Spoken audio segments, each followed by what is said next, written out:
मुझे सोनिया जी से मिलकर जून 2 is our state appointed day. Celebrations are going on. So I have invited Srimati Sonia Gandhi ji to attend that occasion on behalf of Telangana people. So in principle she has agreed to come Telangana to attend that occasion. Very auspicious day for Telangana people. That is why we have invited, our cabinet has passed a resolution to invite Srimati Sonia Gandhi ji.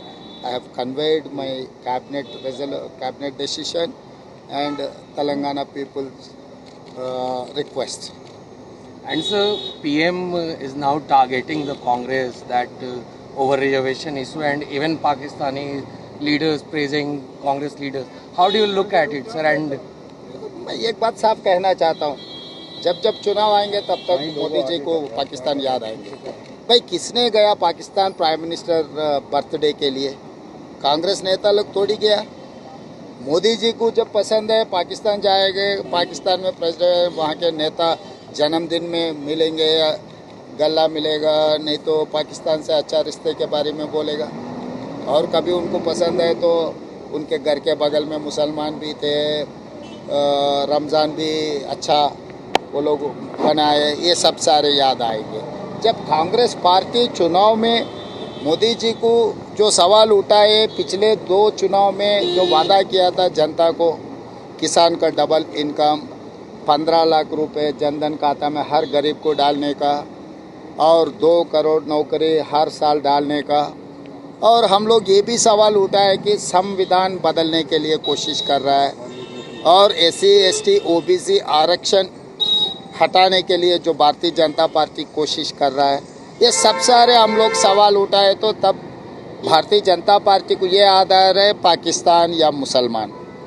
भाई राजनीति में आपका agenda क्या है, इसके बारे में कहो। नहीं है तो 10 साल में आप लोग जो तरक्की किए इस देश में, आपके तरक्की के बारे में प्रोग्रेस रिपोर्ट दिखा दो देश जनता को।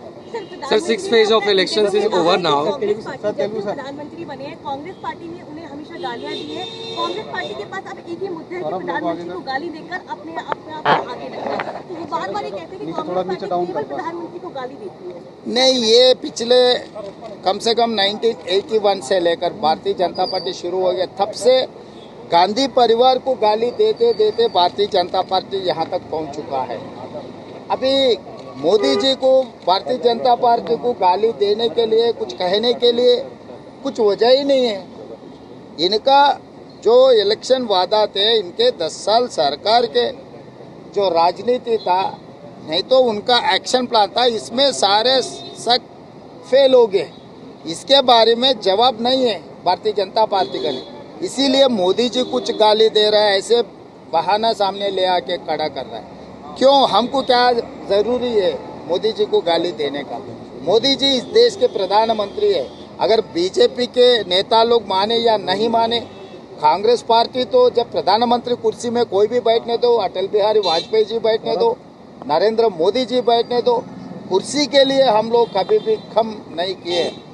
मगर अभी रहा, आप जो बात कह रहे हैं हम पलट के जवाब दिए, तो मोदी जी ऐसे बयान दे रहा है, ये ठीक नहीं है उनके होदा के लिए। Sir, 6 phases of polling is over now. What do you expect, sir? Confident है इंडिया अलायंस के लिए और कांग्रेस पार्टी के लिए, और कितना एक्सपेक्टेड नंबर आप चाहते हैं कि ये आपको मिलने जा रहा है? And sir, मैं नंबर तो, मैं ज्योतिष नहीं हूँ, मैं नंबर तो नहीं कह सकता हूँ, मगर एक बात साफ कह सकता हूँ कि हम सरकार बना रहे। India alliance is going to form the government. मेरे ख्याल से अच्छा दिन 9 तारीख है, जून 9 तारीख लाल किले में तिरंगा झंडा कांग्रेस पार्टी लहराएंगे। मगर सर बीजेपी कह रही है कि they are going to get the majority and they have already got the majority in the 6th phase. Same thing Telangana चुनाव में भी यही बात कहा था। तेलंगाना में नतीजा आप देखे, कर्नाटक में भी ऐसा ही बोले, कर्नाटक का जो नतीजा देखे, हिमाचल प्रदेश में भी यही बात कहा था भारतीय जनता पार्टी, हिमाचल प्रदेश में भी आप लोग देखे। तो भारतीय जनता पार्टी इवन केरला में भी, तमिलनाडु में भी, जहाँ पर डिपॉजिट भी नहीं मिल रहा है, वहाँ पर मेजॉरिटी सीट्स मिलने वाले हैं, ऐसे भाषण देते जा रहे हैं। मतलब कभी उनके कैडर को, उनके लीडर को एक आश्वासन दिलाने के लिए ऐसा स्टेटमेंट कुछ देने के लिए कोशिश कर रहे हैं। इस बार तो खत्म हो चुका है। And now the PM is assuring people of the country that they are not going to remove reservation across the country. How do you look at the comments of the तो PM? मैं simple बोलना चाहता हूँ, Modi ji guarantee का warranty खत्म हो गए। जब वारंटी खत्म हो गए, वो गारंटी अभी क्या गारंटी देने वाले हैं? तो इसीलिए ऐसे बात अभी क्यों वो मुद्दा आ रहे, क्यों जवाब देना पड़ा? इसका मतलब वो लोग कुछ ना कुछ दाल में काला है, इसीलिए बार बार वही बात उठा के लोगों को समझाने के लिए कोशिश कर रहा है। तो इसीलिए अभी जो भी भारतीय जनता पार्टी बोलने दो, इस देश की जनता यकीन करने के लिए तैयार नहीं है।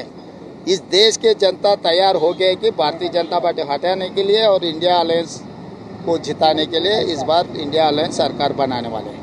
Thank you very much.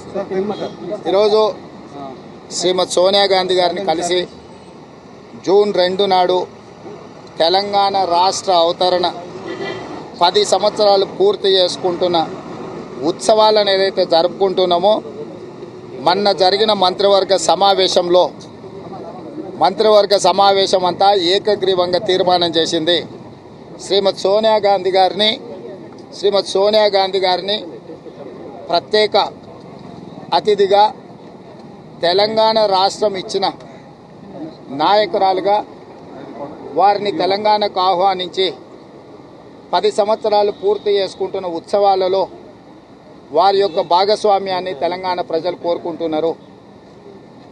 అదేవిధంగా మంత్రివర్గం కూడా తీర్మానం చేసింది. ఈ 2 వివరాలను శ్రీమతి సోనియా గాంధీ గారికి వివరించి జూన్ 2 తారీఖు నాడు తెలంగాణ రాష్ట్రంలో హైదరాబాద్ నగరంలో పరేడ్ గ్రౌండ్లో జరుగుతున్న తెలంగాణ రాష్ట్ర అవతరణ ఉత్సవాలకు హాజరు కావాల్సిందిగా వారిని ఆహ్వానించినాము. వారు సానుకూలంగా స్పందించారు. ఇది తెలంగాణ 4 కోట్ల ప్రజలకు చాలా సంతోషకరమైన వార్త.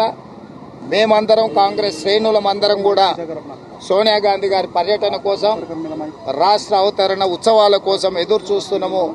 అద్భుతంగా ఈ ఉత్సవాలను నిర్వహించడం ద్వారా శ్రీమతి సోనియా గాంధీ గారు తెలంగాణ రాష్ట్రాన్నిచ్చి తెలంగాణ 4 కోట్ల ప్రజల యొక్క ఆత్మగౌరవాన్ని నిలబెట్టినందుకు వారిని సత్కరించడం ద్వారా మేము కృతజ్ఞత తెలియజేయదలుచుకున్న శ్రీమతి సోనియా గాంధీ గారికి.